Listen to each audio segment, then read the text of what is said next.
अभी अभी आपने सुना होगा इंडिगो क्राइसिस के बारे में, पर क्या आपको पता है जब आप टिकट बुक करते हैं हमें लगता है एयरलाइन कितना कमा लेती होगी, लेकिन सच क्या है? चलिए देखते हैं एक टिकट का पैसा एक्चुअली जाता कहाँ है। सबसे बड़ा हिस्सा फ्यूल 31%। जी हाँ, एयरलाइन का सबसे बड़ा खर्चा एयरक्राफ्ट का फ्यूल होता है। जेट फ्यूल का प्राइस बहुत फ्लक्चुएट करता है, इसलिए एयरलाइंस को सबसे ज्यादा प्रेशर यहीं पर होता है। उसके बाद आता है मेंटेनेंस 12%। एयरलाइन को सेफ रखना एक्सट्रीमली इम्पोर्टेंट है। Regular checks, repairs, part replacements, ये सब बहुत महंगा पड़ता है। Crew 11%। Pilots, cabin crew, training, salary, ये सब मिलाकर टिकट का एक बड़ा हिस्सा ले जाता है। Aircraft ownership 9%। या तो एयरलाइंस प्लेन खरीदती है या लीज पर लेती है।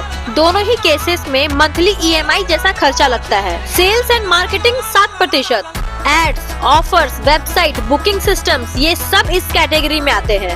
Airport charges 7%। हर landing, take off, parking, air traffic fees airport को देनी पड़ती है। Ground handling 5%।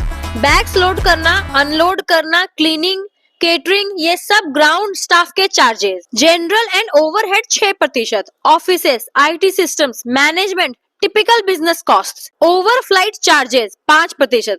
जब प्लेन किसी दूसरे कंट्री के ऊपर से गुजरता है उस कंट्री को फीस देनी पड़ती है। Passenger service 4%। Food, water, entertainment, जो भी सर्विसेज आप फ्लाइट में एंजॉय करते हो। Other cost 2%। छोटे मोटे ऑपरेशनल एक्सपेंसेस। और सबसे शॉकिंग पार्ट, प्रॉफिट सिर्फ 3.9%। मतलब 100 रुपए का टिकट एयरलाइन को सिर्फ 4 रुपए का प्रॉफिट देता है। सो नेक्स्ट टाइम जब आप टिकट बुक करो तो याद रखिए एयरलाइन की अर्निंग उतनी नहीं है जितनी आपको लगती है।